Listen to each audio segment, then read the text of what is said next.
Hey, Emily. I was wondering if you wanted to hang out with me this weekend. I found a really cool restaurant, and I'd love it if you and I could go check it out. What are you talking about, Carla? We have our high school reunion this weekend, remember? Did you forget about that or something? Wait a second. You mean to tell me that you were really going to that loser convention? Loser convention? What do you mean by that? Come on now, Emily. You have to know that people like us are cut above the other normies we went to school with. We've already achieved more in our lives than any of them probably will for decades to come. So I think we're better off skipping the reunion and doing something fun. I'm sorry, but I'm still not quite sure that I'm following what you're getting at. I mean, you don't really feel that way about everyone that we've gone to school with, right? Well, it's true, isn't it? I mean, okay, maybe you and I specifically haven't done things with our lives, but we're both engaged to people who have, isn't your fiancé the general manager of the company he works for? Because my fiancé owns his company. My point is that we're better than the rest, and, we should act like it. Carla, I really don't know what to say to any of this right now. I don't get why you're having such a hard time accepting the facts when they are right there. We just did better than everyone else in school, and it shows by the fact that we're marrying the people that we are. Besides, I think who you choose to hang out with says a lot about a person. And if you're still hanging out with people from high school who've done nothing with their lives, instead of your more successful friends, then, well, it's just not good. I'm sorry, Carla, but I think the only thing that's not good around here is your attitude.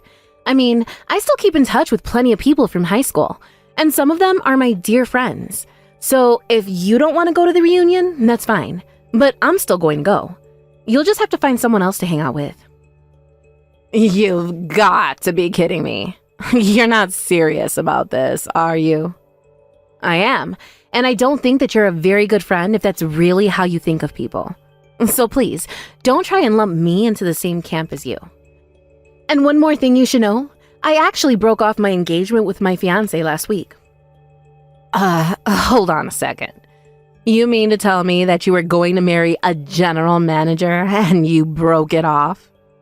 Besides, I heard that your fiancé was in line to inherit the whole company since he's the CEO's son, after all. Well, a lot happened between us, and we realized the marriage just wasn't going to work out. But I'm free next month if you want to try and hang out, just the two of us then. I can let you know what times I actually have available in a little bit. You think I would ever lower myself to hang out with you now? What is that supposed to mean? Haven't you been reading any of my messages at all? It's all about who you know and who you're seen with. And if you're not a winner like me, then I really shouldn't be wasting my time talking to a loser like you. So now, I won't be hanging out with you anytime soon. Hey, Emily, I just walked outside my door and found all kinds of cooked food on my doorstep. And it's basically all the things that I love to eat. Even some of my favorite snacks are in here too. Did you leave all this here for me? Wow, you found all that a lot faster than I thought you were going to. But yes, I was a bit worried about you, so I went out and got you some treats. Wait, what? What do you mean? Why were you worried? Well, you're always talking about how busy you are with work and how you barely even have time to eat. So I just thought it'd be nice and bring some food straight to you. But I don't get it. We broke up, right? We even called off our engagement, so I don't understand. Especially after the reason why we had to break things off was so ridiculous. I'm surprised you still want anything to do with me. Hey, it's not like I don't get why we wouldn't have worked out. You started a company with your friend and it all went belly up. You were the one who told me that you just couldn't marry me like that. So in a way, you kind of did it all to yourself. But what other choice did I have but to call it off? I wanted to give you the world. I was planning a huge wedding for us, but then my friend screwed up our big project and our whole company fell apart. And after that, we lost all of our contracts. And on top of all of that, my friend took the rest of our funds and ran off, leaving the company on the verge of having to declare bankruptcy. Yes, Barry, I know. You've told me the story at least 1,000 times. But what I'm surprised about is that you haven't gone to your parents begging for help. You told me that you didn't want them to keep bailing you out and that this was something you wanted to try on your own. Well, I don't know what else to say. I guess I'm just a bit of a prideful guy sometimes. But either way, I can't believe that our 5 years together had to end that way. I came into your life, made a big mess, and I had to pull out like the loser that I am. I'm just so sorry that I've probably ruined your life too. Barry, no offense, but I'm not the kind of person to let a breakup ruin my life. I am sad that things went the way they did, but not even you have the power to ruin my life with your presence or lack thereof. What do you mean by that? I mean, that I don't care that we're not engaged anymore. But it doesn't mean that I don't care about you. You're still important to me, and I want to try and remain friends. After all, I think it's great how even after being betrayed by your friend, you're still trying to pursue your goals. That's why I felt like I just had to bring you something to eat. I mean, you've been working so hard. And knowing you would probably work all night without taking a bite before you even realized it was morning. So at least eat something before you finally go to bed. Otherwise, you're just going to be good to no one. Thank you so much, Emily. I don't know what else to say, except that I still feel like I don't deserve this from you. Well, I say you are, and that should be good enough. But anyways, have you still not been able to get a hold of your friend? I mean, what do you think he's going to do with the money he took? I don't know because I still haven't heard from him. Although, I wouldn't be surprised if he just kept his phone on mute or even changed his number at this point. I even think that he might have moved away, but it's not like I can put out an APB or something. Especially not with a name like Jack Smith. Wait a second. Jack Smith? You know, now that you say that, I think I have a friend actually engaged to a Jack Smith. Oh, really? I wonder if it's the same person. That would really be some odds there. But you never know with these things. Well, how about I send you a picture of him? That way, if you ever find out that they're the same person, just let me know. Okay, sounds good to me. Anyways, good luck with the rest of your work. And you better eat something or else. Got it? Carla, what is the matter with you? Why would you do this to me? Why would you throw all this water on me? Aw, I'm sorry. I was just trying to think of a way to make you go home, and that's all I could think of. But this is what you get for not leaving when I told you to the first time. I just had to do something to make you go away, you know? No, I don't know. And just why do I have to go home, huh? I thought you invited me to your wedding because we were friends. Why even send an invite if you're just going to tell me to go home? You're almost right there. I almost saw you as a friend, but then you revealed to me that you were nothing but a loser. When I heard about how you broke off your engagement, I instantly started to regret inviting you here. And so, when I saw you arrive this morning, I knew that I had to do something. You could have just told me before I got there that you didn't want me to come. You didn't have to dump a bucket of water on me like some kind of middle school prank. I have had enough out of you. We're not friends, got it? I wouldn't want to be friends with some poor nobody like you anyways. I mean, you were so close to marrying so rich, and then you screwed it all up. You really think I'm poor? Is that what this is about? Well, of course you are. But then again, there aren't many women who I don't consider too poor for me at this point. But that's all their fault for not marrying rich like I am. You know, Carla, I think that you really need to be careful about jumping to conclusions about people. And this is a whole obsession with winners and loser and rich and poor is just too much. Don't you realize how rude you're being? Shut up, you poor loser. I don't need to take this from you. You could have been my friend, maybe even my equal almost. But now it's far too late for any of that. And that's why you'll never be anywhere near my level again. What are you talking about? I'm talking about how you'll never be able to afford an amazing wedding like mine. And you'll never be able to live in the amazing condo building that I live in either. And you'll certainly never get $30,000 wedding ring like I have. And you'll never be across your entire life as a sad, pathetic loser. I'm not like other women. I'm special. I'm the winner. I'm the best. I don't even think that I can keep talking to you like this. But if you want me to go home, then fine. I'll gladly do that. Good. Leave. Now. Nobody wants you here anyways. The only person who is going to rich and never have to work again is me. I'm the best. I'm number one. Except that you know your husband is here apologizing to me, right? What on earth are you talking about now, loser? Well, that's the thing. Your amazing winner of a husband is here on his knees begging me for forgiveness. He's still here in his tuxedo right now. I don't think I've seen a man do anything like this in a tux. It's kind of hot, actually. Literally, what are you talking about? Why would my husband be apologizing to you? Well, because you did something he feels that he needs to say sorry for. Of course, I don't see any reason why I should forgive you. Have you actually gone crazy or something? Start making sense now. I guess he's also very sorry because he ruined my engagement and ran off to get married himself. Hold on a second. I am so lost here. I mean, all I did was pour a little water on an unwanted loser. Why would my husband have to apologize to you for anything? Did he forget we're better than you? You don't get it. This is much bigger than you and your dumb prank. You see, it's your husband's fault that my engagement was called off. That's why he's here begging. But how? I still don't get it. Well, because it's his fault that my fiancé Barry and I had to call off our engagement. You see, Barry and Jack started a business together. But your new husband Jack made some pretty huge mistakes that ended up costing the company a lot. But instead of taking responsibility for them, he stole the rest of the company funds and ran off. My fiancé Barry was embarrassed and crushed that he said he wasn't worthy of me and called off the engagement.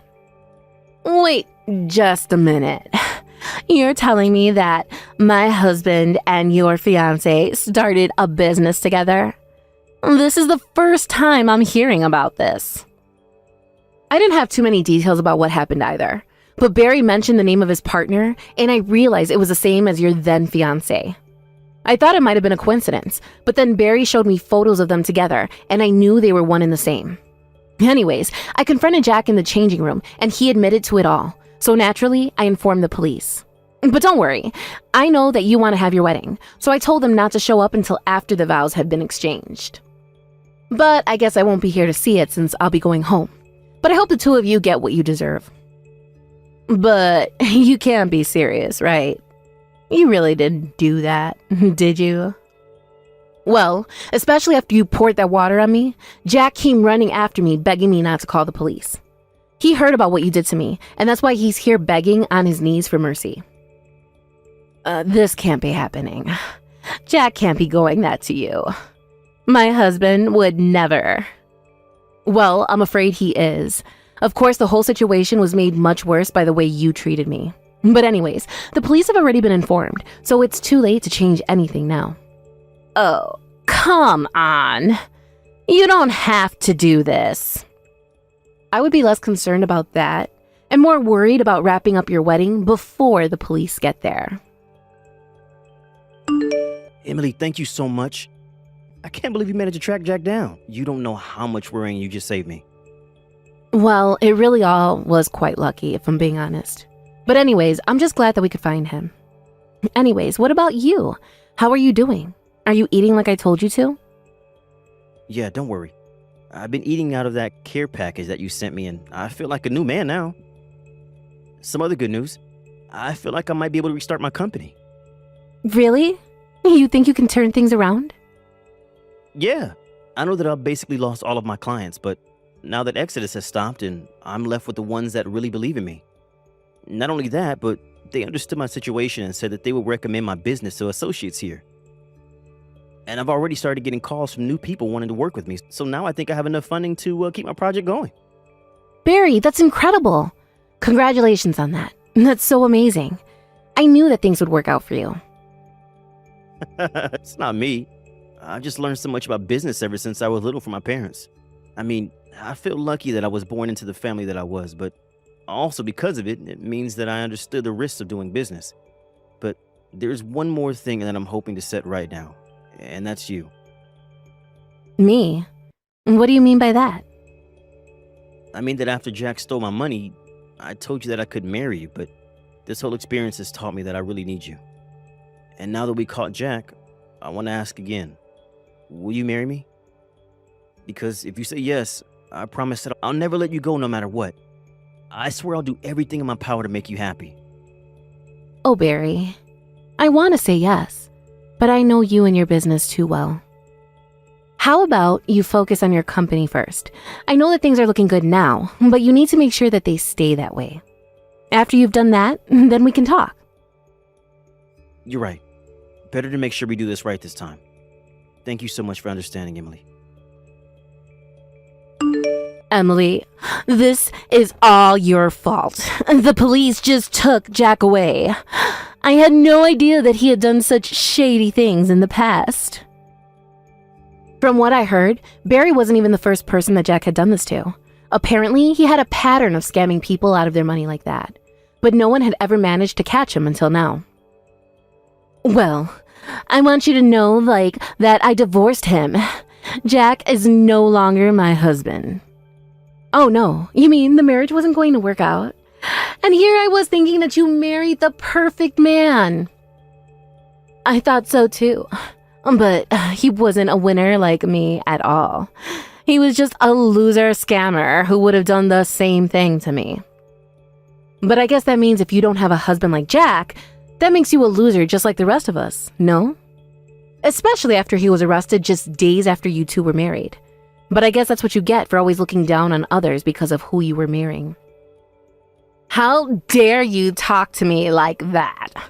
I thought we were friends. Why are you being so mean to me? Is that supposed to be a joke or something? You insulted me the moment you found out I wasn't going to marry rich like you. Then you invite me to your wedding only to humiliate me in front of everyone and then try and kick me out. And you know, I would have reported you to the police for what you did as well. That's still a form of violence. You mean that you would have called the cops on me too, just for a little prank with water? I can still do it if you want to join your husband in jail. No, please, don't do that. I don't want to go to jail. I wouldn't last a day there. Well, if you don't, then maybe you should check your ego and please just never ever talk to me again. After that, Jack was arrested for his various frauds and eventually sentenced to jail for them. I heard that Carla was brought in as a suspect, but that she was cleared of charges when the police realized she knew nothing. Apparently, while he was in jail, Jack was refusing to sign the divorce papers. Carla was so nervous that he was plotting something with her bank account, so she withdrew all of her money and moved to a new state. Except that every time someone from her past would find her, she was so nervous about being found by Jack, even though he was in jail, that she would pick up everything and move again. As for Barry and I, it took some time, but Barry's company eventually took off into the success that we always knew it would be. The day he took the company public was the day that he proposed to me. I said yes, and we're set to be married next month. But us being married didn't mean that I flipped like Carla into some elitist monster. I still hung out with old friends from high school, and we all gossiped about Carla's situation. In fact, despite being married, very little has changed for me. I'm just glad that everything about the situation appears to have wrapped out quite neatly. Of course, it helps that Barry now has someone like me by his side to help vet potential business partners, and I plan on keeping it that way. Thank you for watching till the end. If you felt good about this video, like the video. If you didn't like it, let me know why in the comments. Subscribe too. Your likes and subs lead to our motivation. We have so many videos on our channel as well, so go ahead and take a look. See you in the next video.